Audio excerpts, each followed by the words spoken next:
এই রে, মা মনে হচ্ছে খুব রেগে আছে। এখন কি কথাটা বললে ঠিক হবে? বলেই দিই, যা হবে হবে, দেখা যাবে। মা, ও মা, কি হয়েছে? কি ম্যামা করছিস কেন? বলছিলাম 100 টাকা দাও না। 100 টাকা? 100 টাকা নিয়ে তুই কি করবি?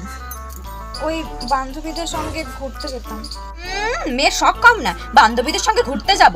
100 টাকা কি 1 টাকা পাবি না তুই আমার কাছে? তুমি সবসময় আমার সাথে এরকম করো। আমি আর ছোট নেই, আমি বড় হয়ে গেছি, তুমি বোঝো না কেন কথাটা? কি বললি? কতটা বড় হয়েছিস তোর কথা শুনে বোঝা যাচ্ছে। মায়ের মুখে মুখে তর্ক করা না, আমার তো শিক্ষা নয়। আমি তো তোকে এরকম শিক্ষা দিইনি। ওই বাজে বাজে বান্ধবীদের সঙ্গে মিশে তোর এই পরিণতি।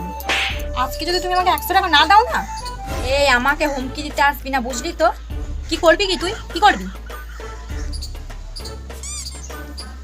তাহলে আমি বাড়ি ছেড়ে চলে যাব। হ্যাঁ হ্যাঁ, চলে যা, গেট খোলা আছে। যেদিকে দু চোখ যাই চলে যা, আমি বেঁচে পড়ি তাহলে।